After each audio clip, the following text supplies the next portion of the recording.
It has come to my attention that the most recent videos I've made on the subject of Jesperi Kotkaniemi have all been kind of whack.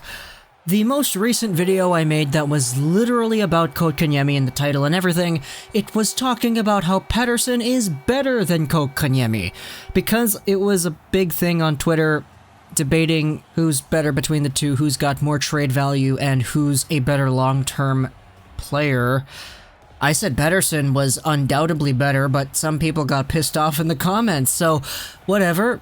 The most recent video I made about Kotkaniemi before that one was, I believe it was the video where we talked about Kotkaniemi tackling Pettersson on the knee and injuring the guy. So, it's been a while. It's been a while since I've had some really positive things to label about Kotkaniemi in a video. I kind of slip in a few things about him here and there, but not really in a full video like this. The most recent video I talked about Kotkaniemi was the video about him making the team. And most recent positive video. That was a year ago, literally. So now I want to talk about Kotkaniemi and what his potential is for next season, assuming he gets better wingers. Because Jesperi Kotkaniemi last season was playing in a third-line role with some pretty okay Montreal Canadiens. He had 11 goals and 23 assists for 34 total points in 79 games played. And a lot of Habs fans, if you ask, would say that he had the potential to get more assists. Kotkaniemi was playing with Armia and Byron. At least that's what it's listed as right now on dailyfaceoff.com. Of course, things shuffle around, but for the most part, Kotkaniemi was in a third-line role as an 18-year-old, literally the youngest player in the league, the first person in the NHL to be born in the 2000s, which is crazy because I'm born in the year 2000, but he could have been better. And he was making crazy passes, doing some pretty good playmaking, exhibiting his two-way game too, but the finishers on his line were not necessarily the best. And he could have had better support if he had better wingers. If he was just getting that little extra oomph in ice time on the power play and everything, he could have had more points. Okay. So he was able to get himself 34 in 79 games with this setback that was surrounding him. So if Jesperi Kotkaniemi, at 19 years of age now, is able to come into the NHL year 2, assume he plays with some other players. I assume he'll play up in the lineup because I'd like to see Poehling in a third-line center role, and sure, Domi and Danault are a really good center combo, but like, boy, there's just so many logjams right now. If Kotkaniemi is able to get himself in a role that is above the bottom 6, and he's in the top 6, and he does have a better supporting cast of wingers, I could easily see Kotkaniemi getting himself upwards of maybe even just 30, 40 assists alone. And that's assuming he plays, I don't know, with a guy who's really good like Domi or something.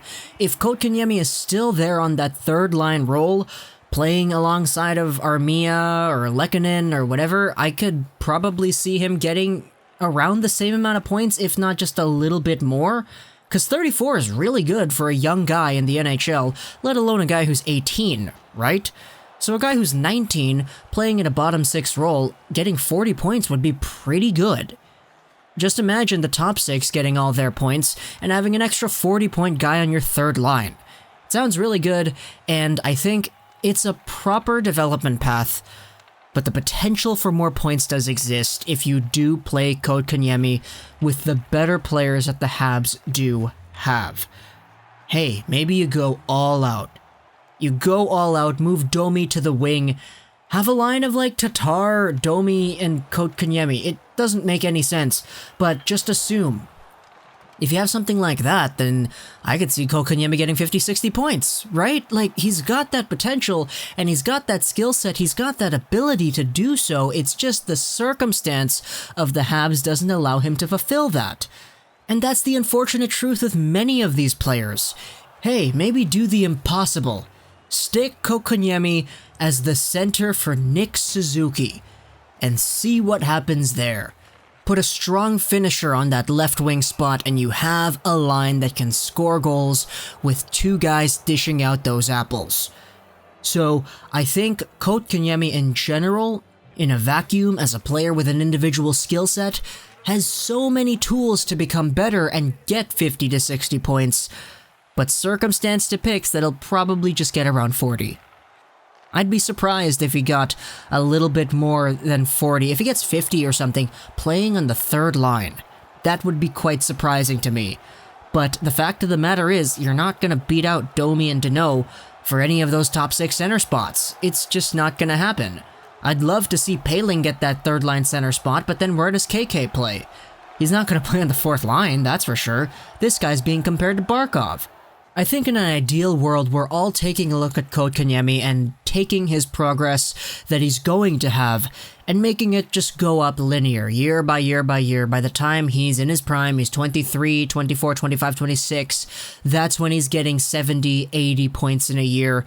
Because I think Kotkaniemi does have that potential. He's an elite playmaker. He's so good at setting up other guys. And his shiftiness and his two-way game is also good and polished as well.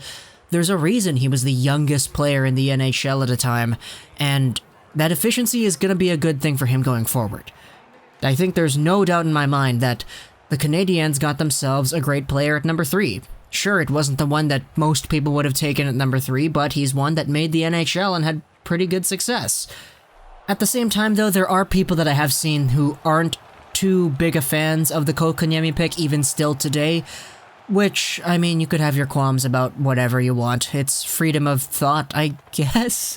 Freedom of speech to say it, but freedom to think whatever you want. I think that's just literal human nature. But Kotkaniemi being picked at 3rd, you could say that we should have taken Zadina. You could say that the other players were better. You could say Quinn Hughes should have been taken in that spot. But Kotkaniemi now, hey, nice third-line center.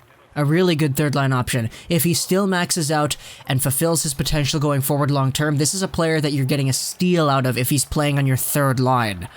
And if his progression doesn't go in the way that we hope it will next season, he only gets maybe 35 points to 40 points again or whatever, then it'll happen next year. Like, this guy can adapt to leagues, guys. He was playing in the Liiga at such a young age, and he was really good over there. There's a reason he was taken 3rd overall. And it wasn't because he's just a center. Okay, it's probably because he was just a center. But Kotkaniemi in general, I think he's going to have a great future. Who knows? Maybe long-term, pair this guy up with Suzuki and Caulfield. Have Caulfield and Kotkaniemi as your first line. Move Suzuki to the left wing. Or maybe move Caulfield to the left wing. Who knows? That line is going to be able to put up tons of goals, and they're all going to be assisted by Suzuki and Kotkaniemi because Cole Caulfield is an elite goal scorer. If that's the long-term plan, I'm on board. And if that's the long-term plan going forward, then I would be willing to sacrifice a few earlier on seasons of Kotkaniemi only getting 35 to 40 points. Because if he's playing with Caulfield in their primes and Caulfield pans out, oh boy, you're getting 90 points out of Kotkaniemi. And I think that's not hyperbole. Okay, it's hyperbole because Caulfield hasn't played a single NHL game yet. He hasn't even played a college game yet. He's played against UBC, but that's out of the question here. But if Kotkaniemi has a long-term future with some of the really elite finishers that the Habs have in their pipeline, then oh boy. We're taking a look at these 2 seasons at the beginning of his career and saying that they don't matter. Because Kotkaniemi is going to be so good one day, setting up those passes, providing that penalty kill game, and providing that super solid passing ability to some of the elite finishers. And that's exciting. That's really exciting. Really, really exciting. And I think it's not even a question. Like, Drouin's a really good passer. Suzuki's a really good elite playmaker too, but Kotkaniemi is mint in that category. And I really think that he's got that potential to be the best playmaker the Habs have had in a while. And sure, he probably wasn't the consensus pick at 3rd overall, but he's a guy who can adapt. He was compared comparatively to Anze Kopitar when he was drafted. That was the whole narrative. Joe Veleno was like Taves, Barrett Hayton was like Bergeron, and Kotkaniemi was like Kopitar. That was the whole narrative, and sure, the ceilings aren't the same, but stylistically, those were the 3 comparisons that headlined the center class of that draft. Sure, Joe Veleno dropped all the way to 30, but no one really expected that. And Kotkaniemi now, I don't think it's fair to say that he's got Kopitar level potential, but like, he's got some really high potential, especially depending on who he plays with. Even just next season, depending on who he plays with, he could get upwards of 40 to 50 points. And I just really hope he does that. I hope everybody on the Canadiens has a career year, right? That's the dream. That's the playoff dream that will push the Habs into the playoffs once more. But for Kotkaniemi specifically, as a 19-year-old, one of the younger players in the NHL, he's got room. And he's got talent. It's just a matter of how he's used. Because the possibility of him only being used to fulfill a 35-point pace, it does exist. And it's scary that it does exist, but at the same time, it's a testament to how good the forward core of the Habs is right now at its current state. Hope you enjoyed this video. Social 9, and bye.